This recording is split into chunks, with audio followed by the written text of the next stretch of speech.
अस्सलाम वालेकुम dear students. आज मैं आपके लिए क्लास 9th की इंग्लिश का गेस्ट पेपर लेकर आई हूँ। सही है ना? और क्लास 9 का गेस्ट पेपर लेकर आई हूँ। सही है ना? इसके अंदर सेक्शन ए जो है वो किसका होता है? सेक्शन ए ऑब्जेक्टिव्स होते हैं। ऑब्जेक्टिव्स के लिए आप क्या करें? सही है, ऑब्जेक्टिव्स जो है आपके ज़्यादातर आपके बुक से आ रहे होते हैं, तो उसको जो भी एंड में उसके ऑब्जेक्टिव्स हैं या जो भी चैप्टर आपने रीड किया हुआ है या 10 ईयर है और मॉडल पेपर है, उन सबको अच्छे से करें, आपका इंशाल्लाह ऑब्जेक्टिव हो जाएगा। अब आ गया सेक्शन बी। सेक्शन बी में इम्पोर्टेंट सवाल होते हैं जो कि मेरे हिसाब से मैंने निकाले हैं और काफ़ी टारगेटेड होते हैं, इम्पोर्टेंट होते हैं। तो एक दफ़ा आप इसे रिवाइज ज़रूर कर लीजिएगा। ये बहुत हेल्पफुल होंगे आपके ड्यूरिंग द एग्ज़ाम। सही है, अभी आप ऑलमोस्ट सारी चीज़ें याद कर चुके होंगे। एक दफ़ा ये पेपर अच्छे से जो सवाल हैं उनको अच्छे से रिवाइज़ करते जाएं, जिसकी वजह से जो है ना आपके अच्छी रिवीजन हो जाएगी और आपका पेपर 100% इंशाल्लाह सही होगा। तो इसके अंदर सबसे पहला क्वेश्चन जो इम्पोर्टेंट है वो है what was the main point of last sermons of holy prophet. ये अच्छे से रिवाइज कीजिएगा। उसके बाद सेकंड क्वेश्चन है what does Shah Latif's poem and work tell us about his knowledge and his skill. और इसके अंदर एक और शाह लतीफ़ का जो है ना वाई कॉल द ब्रिट। सही है कि जो है ना उन्हें सेंट्स ऑफ ब्रिट क्यों कहा जाता है, वो भी अच्छे से कर लीजिएगा। Question number 3 both Sara and Jameel had to pass every test in the first go में वो टेस्ट कर लेती थी, तो उसकी क्या वजह थी, ऐसा क्यों था, ये आप अच्छे से कर लीजिएगा। What was Otaq, what did people do there, वहाँ पे लोग क्या करते थे, ये भी अच्छे से कर लीजिएगा। What happened to the poet when he lies on his couch, क्या हुआ था पोएट के साथ जब वो अपने काउच में था, ये भी अच्छे से कर लीजिएगा। ये इंपॉर्टेंट क्वेश्चन है, बहुत अच्छे से कीजिएगा। Why Abou Ben Adhem name was top of the list, क्यों अबू बिन आदम का नाम जो है ना टॉप ऑफ द लिस्ट था। Who is Begum Rana Liaquat, what role did she play in Pakistan movement, ये भी बहुत इंपॉर्टेंट सवाल है, ये भी बहुत अच्छे से कीजिएगा। What were the 3 question asked by the king Bruce. सही है, किंग ब्रूस से कौन से 3 सवाल पूछे गए थे, ये बहुत अच्छे से कर लीजिएगा। व्हाट मैसेज डिड कायदे आज़म गिव ऑन 11 अगस्त। सही है, कौन सा जो है ना मैसेज दिया था 11 अगस्त को। सही है, what is the barrage and what its benefit, ये भी बहुत इंपॉर्टेंट है। What are the 3 points of charter of Medina, ये भी बहुत इंपॉर्टेंट है, ये भी अच्छे से कर लीजिएगा। What was the Miller, what was he singing about, ये भी अच्छे से कीजिएगा, ये भी बहुत इंपॉर्टेंट क्वेश्चन है। ठीक है ना। What is the main theme of the poem a child invocation. सही है, इनवोकेशन आप अच्छे से कीजिएगा। How can one get infected with chikungunya, ये भी अच्छे से कीजिएगा। प्लाज्मोडियम के बारे में भी पढ़ लीजिएगा। सही है, तो इन दोनों का जो है ना बहुत जो प्लाज्मोडियम मलेरिया कॉज करता है उसके भी जो है दोनों को, चिकनगोनिया भी पढ़ लीजिएगा, प्लाज्मोडियम भी पढ़ लीजिएगा, दोनों ही बहुत इंपॉर्टेंट है। How did immune affected to dengue virus होता है तो इम्यून सिस्टम पे क्या इफ़ेक्ट होता है। ठीक है ना। उसके बाद ये तो थे आपके पोएम और चैप्टर्स में से क्वेश्चन आंसर्स थे। अब एक मेरी बात सुन लें, जो आपका इंग्लिश का पेपर होता है ना उसका 70 to 75% ग्रामर बेस्ड होता है।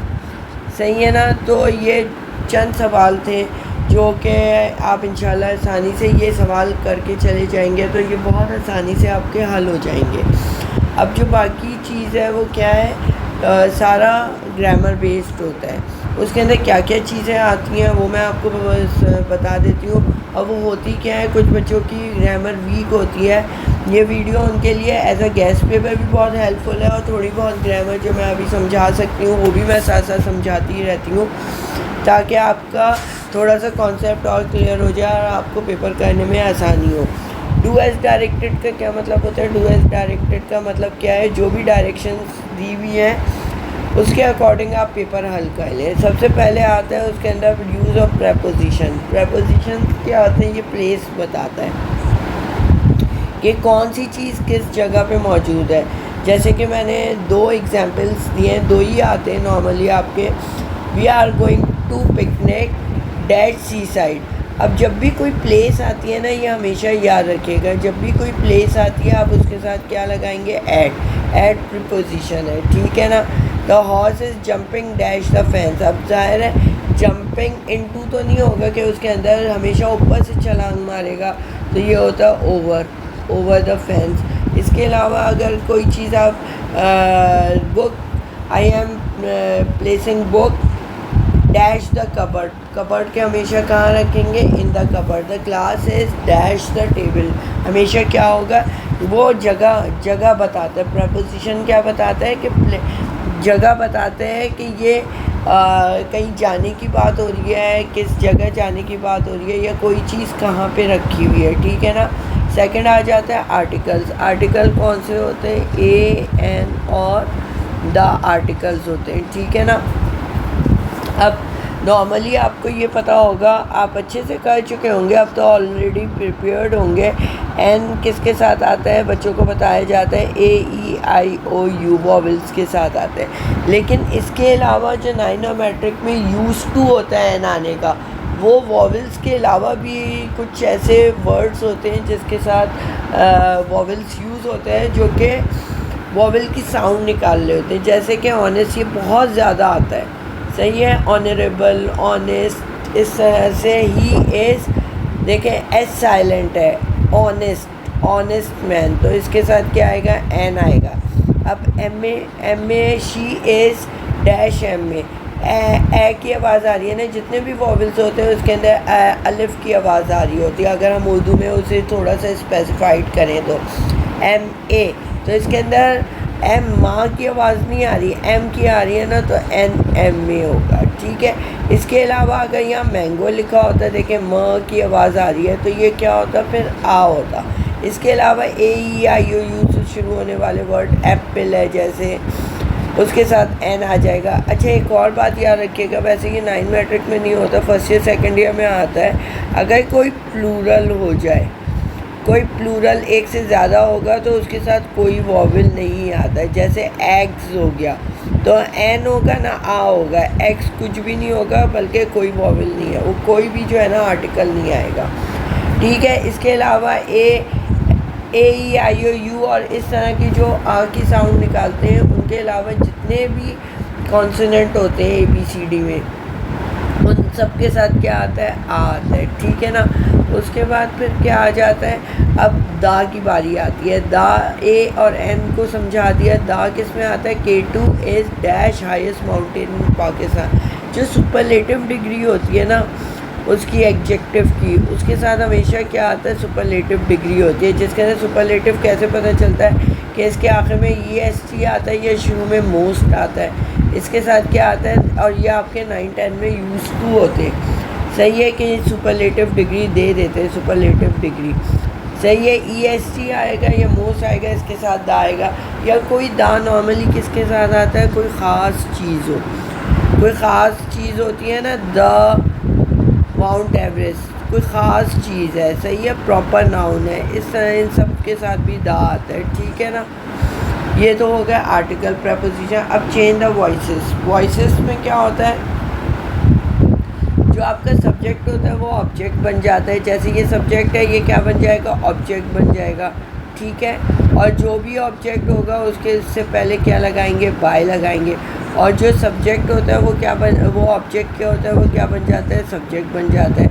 जैसे market, you are going to the market, तो इसको क्या बन जाएगा? इसकी वॉइस कैसे चेंज होगी? मार्केट। अब ये प्रेजेंट कंटिन्यूस में है ना, तो प्रेजेंट कंटिन्यूस क्या होगा? प्रेजेंट कंटिन्यूस जब भी होगा तो उसके अंदर क्या होगा कि बीइंग लग जाएगा। ठीक है, इसे वॉइसेस को थोड़ा सा आखिर में मैं यहाँ पे समझा देती हूँ।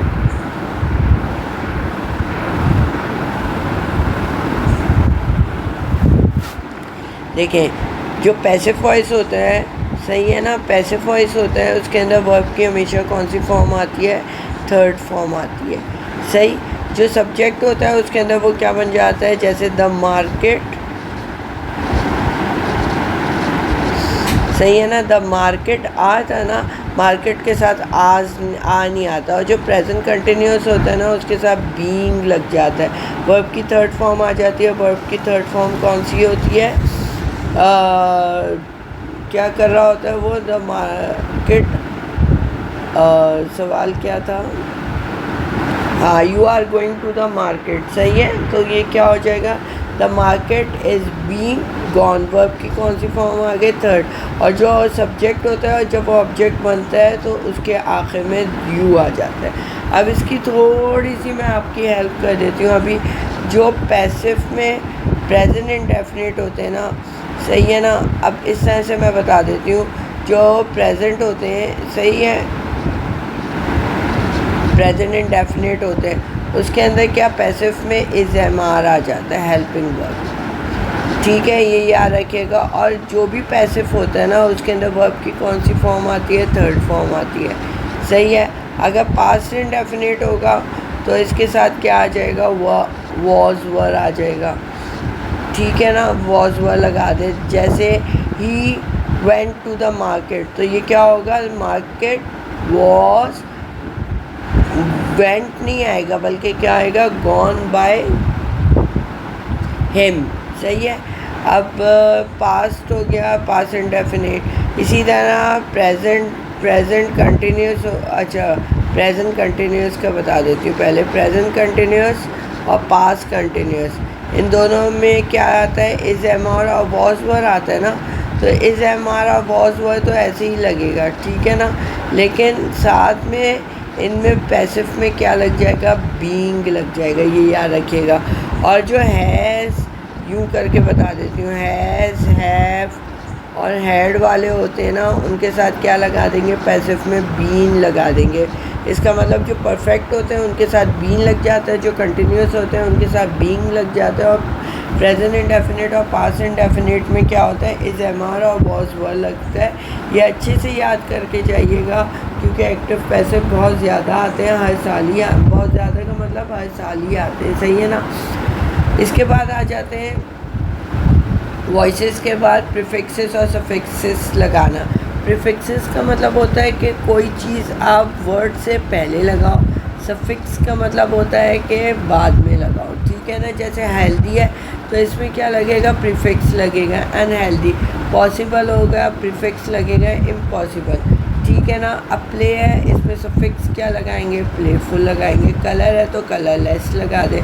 जो बाद में लगते हैं दे आर कॉल्ड सफिक्स, जो शुरू में लगते हैं दे आर कॉल्ड प्रीफिक्सेस। अब identify the part of speech होता है, ठीक है ना। Identify the part of speech में क्या होता है कि द बॉय रन्स फास्ट। अब ये भाग रहे हैं ना, तो ये क्या है? वर्ब। आपके पास्ट ऑफ स्पीच कौन से होते हैं? नाउन, प्रोनाउन, वर्ब, एडवर्ब, सही है, एडजेक्टिव, इंटरजेक्शन, प्रेपोजिशन, ये सारे पार्ट्स ऑफ स्पीच है, सही है। जो नाउन की जगह यूज़ होते हैं दैट आर कॉल्ड प्रोनाउन। जैसे शी क्या है? एक प्रोनाउन है। वर्ब क्या होता है? एक्शन होता है, सही है ना। वर्ब क्या होता है? एक्शन होता है। एडवर्ब क्या होता है? जो वर्ब को डिफाइन करे। अगर फर्स्ट करें, मैं काम कर रही हूँ, I am doing my work, कैसे कर रही हूँ? फास्टली, बहुत जल्दी जल्दी। देखें, आपको समझा रही हूँ, तो फास्टली क्या हो गया? एडवर्ब हो गया, ठीक है। अब एडजेक्टिव क्या कहते हैं? नाउन को डिस्क्राइब करते हैं। अगर आप जैसे बॉय हैं, you are a smart boy. अगर गर्ल हैं तो आप क्या हैं? You are a beautiful girl. इस तरह से जो नाउन को डिस्क्राइब करें वो क्या कहलाता है? एडजेक्टिव कहलाता है, ठीक है ना। इंटरजेक्शंस क्या होते हैं? इंटरजेक्शन आपकी फीलिंग्स बताते हैं, सही है ना। फीलिंग्स बताते हैं, जैसे वाओ, हुर्रे, ये सारे क्या हो गए? इंटरजेक्शन। ये भी मैं प्रेपोजिशन समझा चुकी हूँ। प्रेपोजिशन का क्या मतलब होता है? के जो प्लेस बताए। उसके बाद एक और होते हैं कंजक्शंस होते हैं। कंजक्शंस क्या होते हैं? ज्वाइनिंग वर्ड्स कह लें, जैसे एंड और बिकॉज वगैरह होते हैं, ये क्या होते हैं? कंजक्शंस होते हैं, ठीक है ना। अब ये तो क्या हो गया आपके identify the parts of speech. इसके अलावा एक और चीज़ आती है, वो क्या होती है? अभी मैं दिखाती हूँ, ये सही है, चेंज द नरेशन होते हैं। नरेशन क्या होता है? स्पीचेस होती हैं, उसके बीच में क्या कहते हैं आप, दैट लगाते हैं। अगर सवाल होता है तो इफ़ लगाते हैं नॉर्मली WH वर्ड्स में, ना इफ़ लगाते हैं ना दैट लगाते हैं, WH वर्ड ही आता है, सही है ना। अब ये नरेशन तो बहुत लंबा है, अभी मैं इतने से टाइम में नहीं समझा सकूँगी, आप अच्छे से कीजिएगा। बस एक चीज़ मैं आपको बता सकती हूँ, अगर ये रिपोर्टेड स्पीच जो है ना, रिपोर्टेड स्पीच जो है ना, वो क्या है? सेड में। तो अगर आपका यूनिवर्सल होता है तो उसके अंदर टेंस चेंज नहीं होता। अगर earth is sphere in shape, तो अर्थ अगर किसी ने पास में भी बोला है तो इसका मतलब वो इजी आएगा, और यहाँ पे क्या लग जाएगा? दैट लग जाएगा, ठीक है ना। अगर आप लोगों को ग्रामर में प्रॉब्लम होगी या आप समझना चाहते हैं, आप मुझे कमेंट्स कर दीजिएगा। ये वाली ग्रामर है जो नॉर्मली आपकी 9 में आती है, तो कल मैं इसकी वीडियो आपको बना के अपलोड कर दूंगी, जो कि आपके लिए बहुत हेल्पफुल होगी, ठीक है ना। अभी फ़िलवक्त मैं गैस पेपर बना रही हूँ, तो मैं आपको इम्पॉर्टेंट चीज़ें ही बता सकती हूँ कि क्या क्या चीज़ें, फिर भी मैंने थोड़ा सा समझा दिया आपको। उसके बाद डू एज डायरेक्टेड में क्या होता है? Change into assertive. ये जैसे क्वेश्चन सेंटेंस है, इसको नॉर्मल अफर्मेटिव में कर देंगे, सही है। डॉक्टर, इसे क्या है? The doctor has advise him to take pills after meal, past perfect में करना है। तो पास्ट परफेक्ट का क्या मतलब होता है? हैज़ चेंज हो जाता है हैड में, ठीक है ना। चेंज इनटू इंटरोगेटिव है, इंटरोगेटिव में क्या होता है? जो हेल्पिंग वर्ब है वो पहले आ जाता है। इसके बाद पंक्चुएट। पंक्चुएट का मतलब क्या होता है? क्वेश्चन मार्क लगाना, कॉमा लगाना। मुझे नज़र आ रही है मेरी पार्ट ऑफ ये नरेशंस है, तो नरेशंस में मुझे पता है कि यूँ करके इन्वर्टेड कॉमा, कॉमा और फुल स्टॉप आता है, तो देखिए मैंने पंक्चुएट कर दिया। अगर कोई स्मॉल लेटर है तो उसे कैपिटल कर दीजिएगा, ठीक है ना। उसके बाद ये प्रपोजिशन तो मैं आपको समझा चुकी हूँ, ये रिपीट हो गया है, ठीक है। अब जो इम्पोर्टेंट है वो ऐसे बहुत इम्पोर्टेंट होते हैं, जो कि सेक्शन सी में कॉम्प्रीहेंशन आता है। कॉम्प्रीहेंशन आपके दो तरह के होते हैं, एक क्लोज पैसेज होता है और एक जो है आपके अनसीन पैसेज होता है। वो तो अनसीन ही है, उसकी तो प्रैक्टिस आप कर ही चुके होंगे, उसका कोई इम्पोर्टेंट नहीं होता। अब ऐसे जो इम्पोर्टेंट है मेरे हिसाब से वो क्रिकेट मैच पे, इन्फ्लेशन के, और हॉट वेदर भी आ सकते हैं कि आजकल गर्मी बहुत है, हॉट वेदर है बहुत, तो इसके क्या जो है ना प्रॉस और कॉन्स है, ये भी आ सकते हैं। एनर्जी क्राइसिस, सोशल मीडिया, सही है ना। इसके बाद आपका एक सवाल रह गया है, वो सवाल है आपके कि आपका लेटर और लेटर लिखना। लेटर जो है ना आपके किसके ऊपर आता है? अच्छा, वो इसमें से पेज मिस हो गया है, शायद मैंने उसकी स्नैप नहीं खींच पाई थी, तो मैं लेटर आपको बता देती हूँ कि लेटर किस पे आता है। लेटर जो है ना एडिटर पे आता है, ठीक है। एडिटर, दो तरह के लेटर्स आते हैं, एक इनफॉर्मल लेटर आता है, एक फॉर्मल लेटर आता है। फॉर्मल लेटर नॉर्मली एडिटर को लिखा जाता है, जो कि नॉर्मली जो भी है प्रॉब्लम्स होते हैं सिटी में वो होते हैं, जैसे कि एनर्जी क्राइसिस है, सीवेज प्रॉब्लम है, ठीक है। सीवेज प्रॉब्लम बहुत ज़्यादा है हमारे पास। इसके अलावा क्या कहते हैं, और कौन सी प्रॉब्लम है जो कि आपके यूज़ टू आती है? सीवेज प्रॉब्लम आती है, एनर्जी क्राइसिस है, ये भी कहते हैं कि लाइट बहुत जा रही है, सही है। लोड शेडिंग कह लें, एनर्जी क्राइसिस या फिर लोड शेडिंग, इस पर बहुत ज़्यादा आता है, सही है। ये अच्छे से करके जाइएगा। और दूसरा जो है ना इनफॉर्मल होता है, जो कि आप बहन भाई को लिखने के लिए बोलते हैं। उसके अंदर जो नॉर्मली बोलते हैं, या तो उनको स्टडीज़ मतलब अपनी वो पढ़ने के लिए स्टडीज़ के हवाले से बोल रहे होते हैं, या फिर आप उनको छुट्टी में वेकेशन पे कहीं जाने के लिए, टाइम स्पेंड करने के लिए उनके साथ बोल रहे होते हैं या उनको बुला रहे होते हैं, सही है ना। ये दो तरह के जो लेटर्स हैं ये अच्छे से कर लीजिएगा। ये पूरा इंग्लिश का पेपर है, अगर आप इन सबको अच्छे से कर लेंगे तो इंशाल्लाह आपकी बहुत बहुत आपका अच्छा पेपर होगा। और ये मैंने आपको बताया आपका ग्रामर जो है 75% ग्रामर आता है। थोड़ा बहुत तो मैं समझा चुकी हूँ। अगर आप और मज़ीद समझना चाहते हैं grammar related to your exam, जो कि मुझे सब कुछ पता है, तो आप मुझे कमेंट्स कर दें। मैं उसकी एक और वीडियो बना के कल अपलोड कर दूँगी ताकि वो आपके लिए बहुत हेल्पफुल हो, आप उससे बहुत हेल्प ले सको, ठीक है ना। उसके अलावा ये अच्छे से प्रिपेयर करना, अल्लाह ताला आपकी मदद करेगा, ठीक है। आप बहुत अच्छे नंबर से पास हो, मेरी विश है, मेरी दुआ है आप लोगों के साथ, ठीक है। और दूसरा, अगर आपको मेरी वीडियो पसंद आई है तो लाइक करें। बहुत मेहनत कर रही हूँ आप लोगों की हेल्प करने की, आप लोगों के लिए इम्पोर्टेंट सवाल निकालने के लिए। तो अगर आपको पसंद आ रही है तो आप भी जो है ना इस मेरी वीडियोस को सब्सक्राइब करें ताकि मुझे भी मोटिवेशन हो, मैं आपके लिए और हार्ड वर्किंग करके आपके लिए और हेल्पफुल वीडियो बनाऊँ जो कि आपकी पढ़ाई में और आपकी स्टडीज़ में काम आ सके। तो do subscribe my channel and press the bell icon for more videos. Thank you. Allah हाफ़िज़ डियर स्टूडेंट्स।